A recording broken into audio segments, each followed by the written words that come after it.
Matchup between two top 20 teams in KenPom, number 19 Kansas, number 20 Oklahoma. Both are top 10 in the AP poll. That's Connor Hope. I'm Brian Routh, both of HX CBB, here to break down this matchup between two teams that are trying to avoid going 1-0 in Big 12 play. And both are also coming off of losses. We're part of that contingent of top 10 teams that lost on the road this week. Kansas fell at UCF, pretty shockingly. Oklahoma fell at TCU. Not that shocking, but either way, both these teams coming off a loss, trying not to have that go into a losing streak. But it's only happened for one of those teams. And Oklahoma now, Connor, has to go to Allen Fieldhouse to play Kansas in Lawrence. That's a tall task for this Oklahoma team. Yeah, I mean, it's Kansas has the benefit of playing at home. You don't win in the fog that often, if at all, depending on the team you are. And so a lot of the advantages I think that Oklahoma might have over Kansas, I think will be neutralized by the environment, by the fact that something to be said about being able to sleep in your own bed the night before a game. So, well, what are some of those advantages? Like if you're an Oklahoma fan looking into this game, what is giving you hope and belief you can pull this upset off? Depth. I think Oklahoma is a deeper team than Kansas, right? Kansas probably has 4 of the 5 best players in this game. And after those 5, depending on where you slot McCollum in, Oklahoma might have the next 7.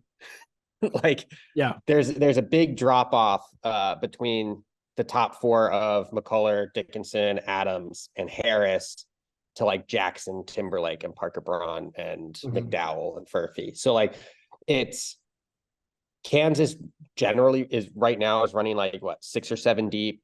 Oklahoma runs about 8 deep. But those 6, 7, 8 are really good role pieces, where like Kansas is 6, 7, even 5, right? Are truly kind of role players, and maybe not very good ones. So yeah, and I think with Kansas, we've seen their issues pop up. They popped up against UCF. They've survived some games that were closer than they should be because of the lack of depth of scoring options that we've talked about. It's Hunter Dickinson and Kevin McCullough and KJ Adams contributing as a third guy and hoping Dwan Harris can give it to you. And then they've got nothing consistently from anybody else. Oklahoma does have to play Kansas after a loss, and playing Kansas after a loss in the Bill Self era has not been good. I will say, though, last year it was around this time when Kansas lost 3 games in a row. I don't expect them to do the same thing here, but there is some precedent for this group doing so in 2 of those losses last year. Did come at Allen Fieldhouse during that 3-game losing streak in mid-January. Again, I would not expect that to necessarily be the case here, but I do think some of those warts for Kansas finally showed up against a UCF team that no one gave a chance to going into that game. It hammered home the fact that while this Kansas team is good, this Kansas team is limited. Yeah, and I think the other place where Oklahoma has a true advantage is on the boards. Kansas doesn't get a ton of offensive rebounds consistently enough. And Oklahoma's a really good rebounding team. At least they're consistent about it too. So those are kind of the areas that Oklahoma can beat Kansas. But again, Kansas is going to shoot the ball well. They shoot the ball well at home. And can Oklahoma make enough shots to beat this Kansas team? I don't think so. But again, neither of these 2 offenses are elite. And Kansas, while Oklahoma, if you look at like the numbers, has a higher effective field goal percentage, that's mainly because they are more efficient around the basket. But Kansas shoots the ball from deep much better.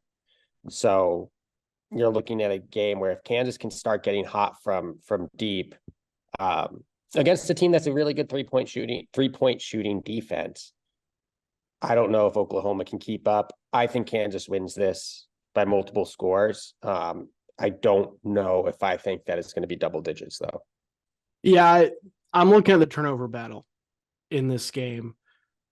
Oklahoma has struggled taking care of the ball this season. They've been able to overcome it a lot of times, but losses to UNC and the loss to TCU, the turnovers were a problem. Like that was kind of the tipping point. And going into this atmosphere, it can rattle people. We've seen it rattle teams throughout history.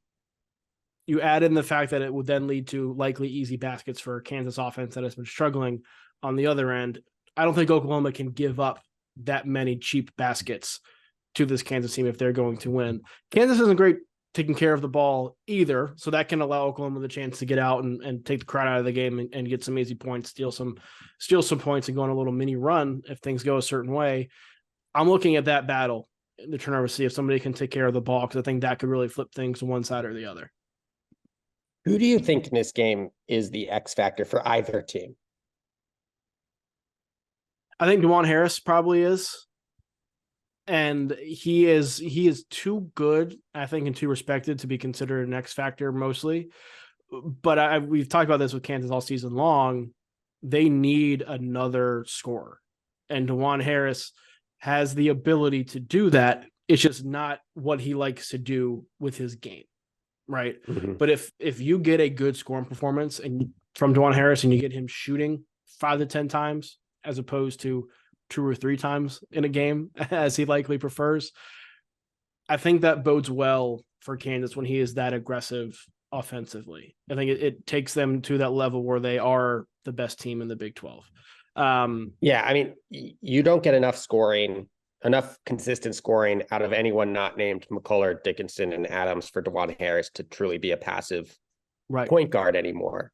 Right. And have Kansas be a team that I think can win road games or can win games against high level competition consistently. I know they beat Kentucky, but that was early in the year. Kentucky has gotten much better since then. But I think DeJuan Harris does need to be a much bigger factor scoring the ball, especially in games like this at home, because I don't think that Kansas has enough consistent scoring to win enough road games for them to be able to drop a home game like this. That Kentucky game, Harris had 20-something points. He had 5 threes in the second half, and that was the difference. That's why they came back and won that game, was because he was aggressive offensively. He was assertive, right? If he does that, this Kansas team is different. They may not be national championship good, but they are different and certainly good enough to beat Oklahoma, no matter how Oklahoma plays, really. But I have been impressed with this Oklahoma team, the way they have shot the ball, moved the ball offensively. They've played some really, really good defense too, which could play into things. It's kind of even on paper, at least according to the metrics here.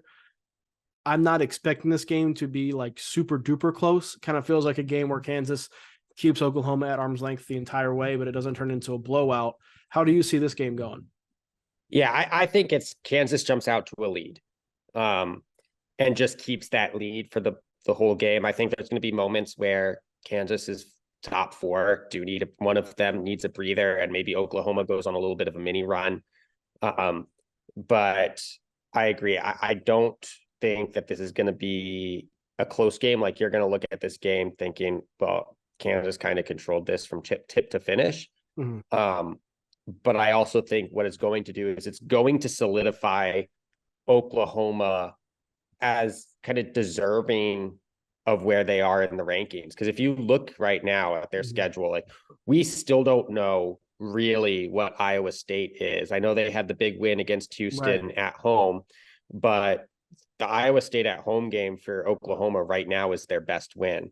If they can keep it close with Kansas, even if they lose, if they can keep it close on the road, I think that solidifies them as like, maybe they're a little bit higher in the ranking simply because of their record than they should be. And maybe the loss on Wednesday changes that too, and puts them more into like that 15 to 25 range that I think they should be in.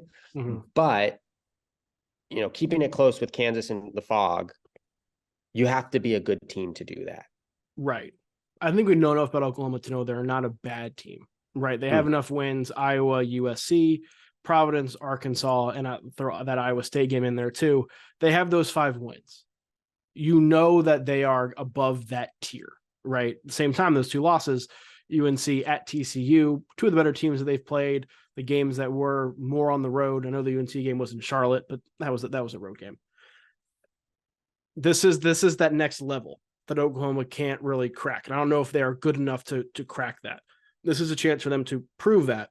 I think they have proven they are a top 25 caliber team and above the tier of those 5 we mentioned that they've beaten. Like, I think right now they're a pretty surefire NCAA tournament team.